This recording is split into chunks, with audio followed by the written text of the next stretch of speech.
आप सब? आशा करते हैं आप बहुत अच्छे होंगे, स्वस्थ होंगे और अपनी अपनी पढ़ाई में व्यस्त होंगे। तो चलिए बच्चों, हम आज का अपना पाठ शुरू करते हैं। आज का हमारा पाठ है बुलबुलों की गिनती। पाठ की बात। दादाजी पुराने समय में यदि किसी को बुखार हो जाता था तो कैसे पता करते थे? बेटा, हमारे समय में तो शरीर को छूकर ही तापमान का अनुमान लगा लिया जाता था। अच्छा, इसीलिए वैज्ञानिकों ने थर्मामीटर का आविष्कार किया होगा, जिससे कि बुखार का सही पता लगाया जा सके। हाँ बेटा, बिल्कुल ठीक कहा। आजकल तो अनेक प्रकार के थर्मामीटर देखने को मिलते हैं। दादाजी तब तो उस समय दवाई भी अनुमान से ही देते होंगे। हाँ बेटा, हमारे समय में तो सभी कार्य अनुमान से ही होते थे, परंतु आजकल के बुखार ऐसे नहीं है कि दवाई दे दी और आसानी से बुखार उतर गया।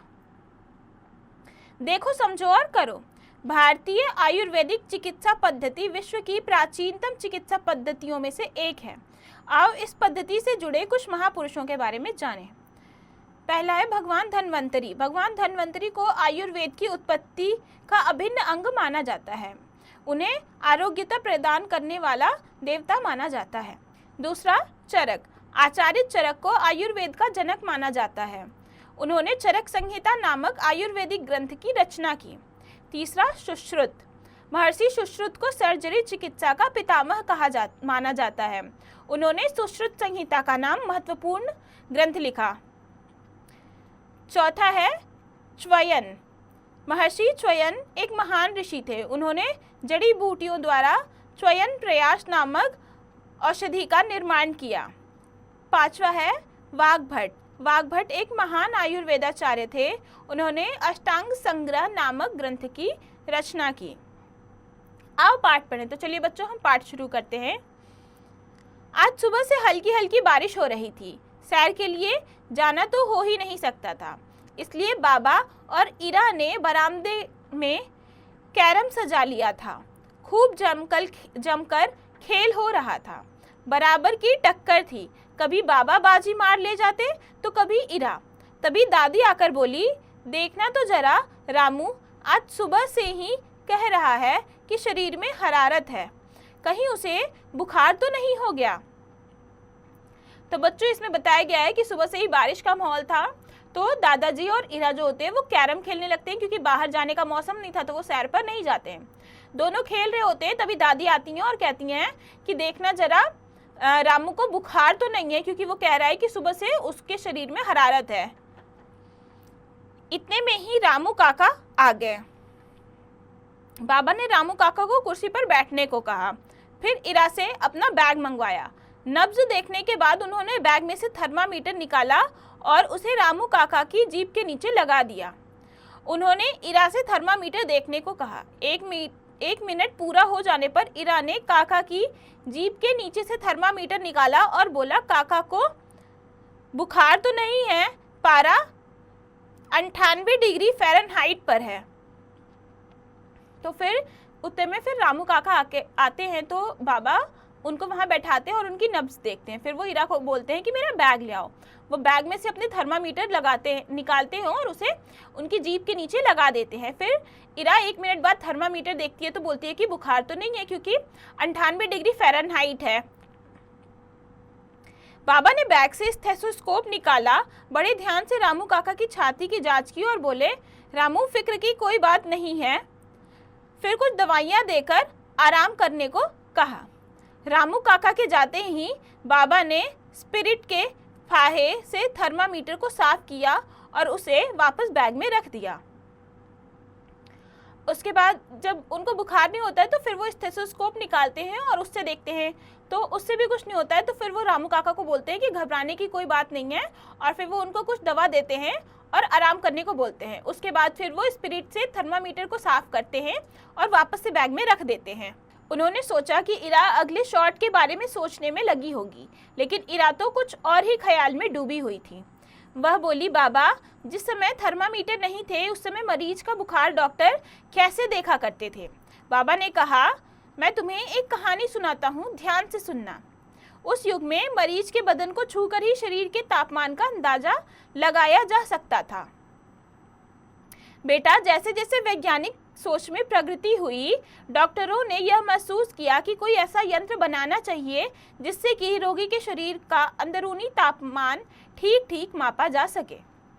तो बाबा को लगता है कि इरा खेल के बारे में सोच रही होगी, लेकिन इरा उनसे पूछती है कि बाबा पहले जब थर्मामीटर नहीं होते थे तो वो कैसे नापते थे। तो वो उसको बताते हैं कि पहले शरीर को छूकर ही उसका तापमान नापते थे, लेकिन बाद में वैज्ञानिकों को लगा कि ऐसा कोई यंत्र होना चाहिए जिससे कि शरीर का ठीक ठीक तापमान पता चल सके। अब बताओ बच्चों, अंत में मछली के साथ क्या हुआ। तो वो बताते हैं कि अंत में वैज्ञानिकों को कोई ऐसे यंत्र की जरूरत पड़ी जिससे कि शरीर का तापमान ठीक से मापा जा सके। आगे, इस सपने को सच करने में सबसे पहला कदम इटली के पादुआ मेडिकल कॉलेज में कार्यरत मेडिसिन के प्रोफेसर डॉक्टर सेंटोरियस ने उठाया। उनके द्वारा सन 1624 के आसपास पहला थर्मोस्कोप बनाया गया। यह थर्मोस्कोप आजकल के थर्मामीटर से बिल्कुल अलग था। उसमें बुखार मापने के लिए पानी में उठते हुए बुलबुलों को गिनना पड़ता था। तो फिर दादाजी बताते हैं कि कैसे कैसे धीरे धीरे थर्मामीटर बना। थर्मामीटर से वो बताते हैं कि थर्मामीटर से पहले थर्मोस्कोप बना था जिसमें कि बुखार को मापने के लिए उठते हुए बुलबुले गिनने पड़ते थे। बाबा ने हंसकर कहा, पानी में बुलबुले, उसका क्या संबंध हो सकता है किसी व्यक्ति के तापमान से। इरा ने चकित होकर पूछा। संबंध था बेटा। प्रोफेसर सेंटोरियस ने अपने थर्मोस्कोप को एक लंबी सी शीशी की ट्यूब से तैयार किया था जिसमें बहुत से घुमावदार मोड़ थे। उसके ऊपरी हिस्से में शीशे का एक ग्लोब था और ट्यूब का निचला सिरा खुला हुआ था। ग्लोब मरीज के शरीर के मुंह पर रखा जाता था और उसकी ट्यूब का निचला सिरा पानी में भरे हुए खुले बर्तन में। मरीज के मुंह में ग्लोब रखने से ग्लोब के अंदर का तापमान मरीज के तापमान के अनुसार बढ़ जाता था। तापमान बढ़ने से ग्लोब में भरी हुई हवा भी प्राकृतिक रूप से फैल जाती थी और घुमावदार ट्यूब से गुजरकर उसके निचले सिरे पानी वाले बर्तन में पहुंच जाती थी। तो इरा पूछती है कि पानी के बुलबुले से शरीर का तापमान का क्या हो सकता है। तो वो बोलते हैं कि उसका संबंध था। फिर वो बताते हैं कि एक ट्यूब होता था और एक सिरा होता था जो कि खुला रहता था। तो ट्यूब मरीज के मुंह पे रखा जाता था और जो खुला हुआ सिरा होता था उसको पानी से भरे हुए बर्तन में रखा जाता था और मरीज के शरीर के तापमान से उस ट्यूब का तापमान बढ़ जाता था, जिसकी वजह से फिर वो जब सांस लेता था तो वो हवा भी फैल जाती थी। वही हवा बुलबुले के रूप में धीरे धीरे ऊपर आती थी। जितने बुलबुले उठते थे उन्हें गिनकर ही मरीज का तापमान निर्धारित किया जाता था। जब बुखार तेज होता तो बुलबुलों की संख्या बढ़ जाती थी। बुखार घटने पर यह संख्या कम हो जाती थी। आगे वो बताते हैं कि जब वो सांस लेता तो सब जगह फैल जाती थी हवा और फिर वो जो हवा होती थी वो पानी के खुले बर्तन में जाती थी। फिर उससे कुछ बुलबुले उठते थे और वो ट्यूब में जाते थे। तो उन बुलबुलों को गिनकर ही उसके मरीज के बुखार का पता लगाया जाता था। अगर बुखार ज़्यादा होता था तो ज़्यादा बुलबुले होते थे और कम होता था तो कम होते थे। आज के थर्मामीटर से थोड़ा सा मिलता जुलता था। सन 1654 में बने इस थर्मामीटर में पारे की जगह अल्कोहल का प्रयोग किया गया और तापमान मापने के लिए उसकी ट्यूब पर मोती जड़े गए। आजकल की तरह शीशे पर निशान नहीं, वह मोतियों से जड़ा थर्मामीटर। इरा खुद को रोक नहीं सकी। बाबा ने कहानी आगे बढ़ाई। थर्मामीटर के विकास में अगला बड़ा कदम अल्कोहल के स्थान पर पारे का प्रयोग था। फिर वो आगे बताते हैं कि थर्मामीटर भी पहले आज की तरह थर्मामीटर नहीं था। उसमें पहले अल्कोहल का प्रयोग होता था और मोतियाँ जड़ी होती थी। आज तो उसमें पारे का प्रयोग होता है और शीशों पर निशान होते हैं। अब बताओ, सन 1654 में थर्मामीटर में किस चीज़ का प्रयोग किया जाता था। तो अभी हमने पढ़ा कि सन 1654 में थर्मामीटर में अल्कोहल का प्रयोग किया जाता था। रोचक बात, प्रायः कई लोग हल्के बुखार को ठीक करने के लिए घरेलू उपचार करते हैं। वे लोग तुलसी, अदरक, गिलोय आदि के काढ़े का सेवन करते हैं। खांसी बुखार को ठीक करने के लिए यह एक अच्छा उपाय है। आगे पढ़ेंगे। पारा ताप के प्रति अल्कोहल से कहीं अधिक संवेदनशील तो था ही, वह अल्कोहल से कई गुणों में भी बेहतर था। चश्मा साफ करते हुए बाबा फिर बोले, बेटा, पारे का पहला थर्मामीटर जर्मनी के वैज्ञानिक गैब्रियल डेनियल फ़ारेनहाइट ने बनाया था। डेनियल फ़ारेनहाइट ने ही हमें ताप मापने का फ़ारेनहाइट स्केल दिया था और उन्होंने ही 1714 में पारे के थर्मामीटर की रचना की थी। फिर वो बताते हैं कि कैसे अल्कोहल की जगह थर्मामीटर में पारे ने ली। तो वो बताते हैं कि फ़ारेनहाइट जो थे वो जर्मनी के वैज्ञानिक थे और उन्होंने ही तापमान को मापने की स्केल फ़ारेनहाइट हमें दिया और उन्होंने ही तापमान को मापने के लिए थर्मामीटर में पारे का प्रयोग शुरू किया था।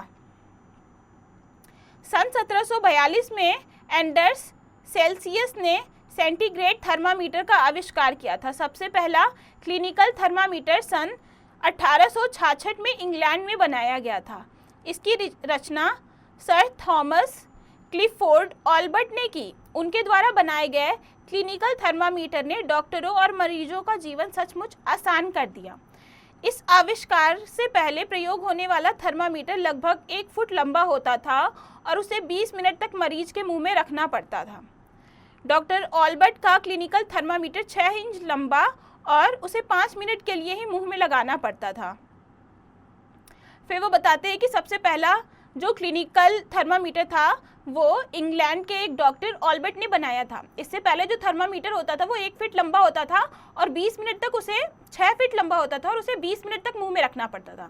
लेकिन इन्होंने ऑल्बर्ट ने जो थर्मामीटर बनाया वो 6 इंच लंबा था और उसे केवल 5 मिनट के लिए मरीज के मुंह में रखना पड़ता था। इस थर्मामीटर को डॉक्टर आसानी से अपने बैग में रख सकते थे।